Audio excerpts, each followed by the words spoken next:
that this is nice and happy and straight. And then I'm going to be very, very brave, and I'm going to start cutting. When I cut, I am not sawing like this. I'm going to have the tool, I'm going to push it in, and then I'm never going to move it. Once I push it in, when I'm cutting, I'm always going to look a little tiny bit over. But you're going to notice my hand does not go back and forth. I just cut around, and this is what I really like the banding wheel for, because instead of moving my hand, I'm moving the banding wheel. And so my whole project is moving. So that makes my life so much easier.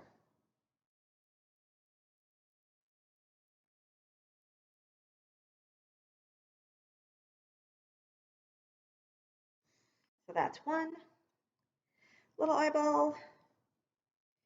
This is two little eyeballs.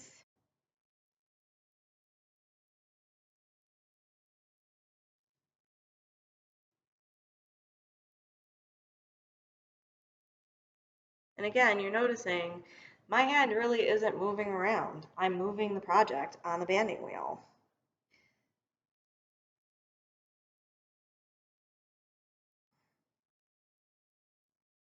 I might have to convince the nose that it wants to come out by scooping it out with the end of this tool. That's what this little scoop is for.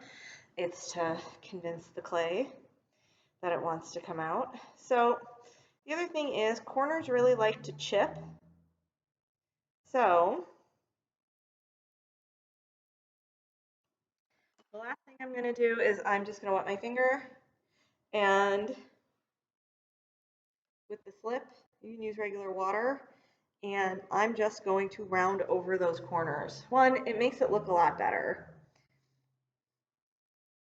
This is the difference between people going, oh, that's so nice that you made a thing. That's great, the thing that you made. And people being like, no, you did not make it. You bought it. No way. You made that. Oh my God. I cannot believe you made that. I had about a day go by, and now on day 2, I have my base attached, and my project is stiff enough where if I squish it, it doesn't feel squishy anymore. I can carve out my mouth. Remember, on day 1, we carved out our eyes, and we completely carved out my nose, but I told you guys to wait to carve out big things like the mouth, just in case, because basically if we carve it all out at once, our project will collapse, and we don't want that. So again, I'm going to take this. I have teeth at the bottom of my mouth. I don't have teeth all the way around. I only have teeth at the bottom. But I'm not going to carve out the parts where the teeth are. So I'm going to cut, and it's just like cutting out a pumpkin. If you have a tooth in your pumpkin, you leave that tooth alone, and you cut around it. So that's what I'm going to do. If you've seen The Nightmare Before Christmas, you see that when Jack does open his mouth to scare Oogie Boogie and Lock, Stock, and Barrel, he has really sharp teeth. So I'm going in, and I am just finishing my carving. Now the other thing Jack has, now this is really hard to get out right now, so I'm going to poke it a little bit out from the back, and I'm going to wiggle it.